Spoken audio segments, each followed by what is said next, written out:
Today, I've got for you 5 strategies to maximize profits in your gym.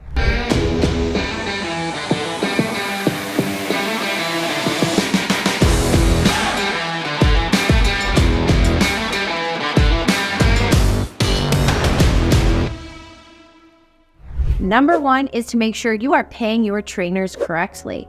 You need to maintain a 70% profit margin on each individual service in order to be profitable overall, which means that after you pay your rent, your utilities, all those other expenses, there's something left over for you to take home. Now, if you're somebody who's doing a 50-50 split or a 60-40 split, beware, you're setting yourself up to never bring home a decent profit, and that's not why you opened your gym. So you want to make sure that you have a 70% profit margin on each individual service, meaning if a client pays $100 for the session, you can afford to pay your trainer $30. Number 2 is to make sure that you are offering the correct number of sessions that your business can afford to offer today. So this is more applies to those of you who do small group training, those of you who do large group training. If you only have 100 members, you can't offer 8 sessions a day. So again, you need to understand the amount of sessions that you can afford to offer based on the amount of clients that you have. Now, I've got a really nifty tool called a payroll and sessions calculator that will show you exactly how much you can afford to pay your trainers in order to maintain that 70% profit margin, and exactly how many sessions you can afford to offer and how many you need to offer in order to service the clients that you have. If you want the link for that, it'll be in the show notes. All right, number 3 is to understand your pricing strategy. Anyone who tells you how much you should charge is giving you bad advice. Why? Well, even if you have a franchise location or a gym in Manhattan should have a very different pricing strategy than a gym in Kentucky, right? Both can have great markets, both can be highly profitable, but they need to have different pricing strategies. Your price and what you're charging shouldn't be based on what someone on YouTube like me tells you you should charge. It shouldn't be based on what a competitor's charging. It should be based on your unique gym. It should be based on your expenses, your marketplace, and it needs to be priced appropriately so that you can maintain that 70% profit margin on each service.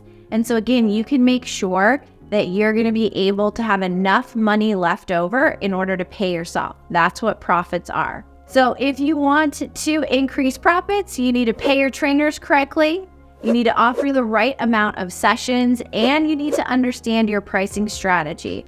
The next thing you need to do is learn how to say no to expenses that don't drive revenue.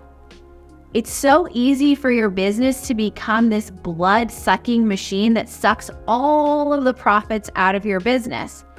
And this happened to me where I felt like, hey, I'm making a lot of money, but I'm not making a lot of money. And that's because my expenses and my spending were through the roof. There's a lot of time when we think we quote unquote need these things for business, when if you really started to take a look at a need versus a want and saying no to expenses that don't drive revenue, you will increase your profit margins. I just started saying no to new equipment. If something broke, I replaced it. Members would ask for new equipment. My coaches were asked for new equipment, but I realized I don't need new equipment. The equipment that I have is fine in order for us to provide a great experience. And so I started saying no to expenses. I used to give t-shirts to everyone when they joined. I stopped giving the t-shirts, and guess what? Just as many people joined.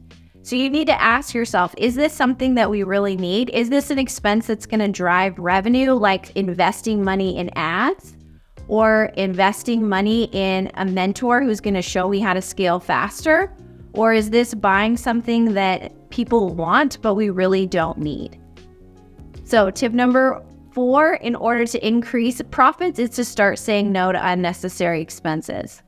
The final tip number 5 is to plug up any retention holes that you may have.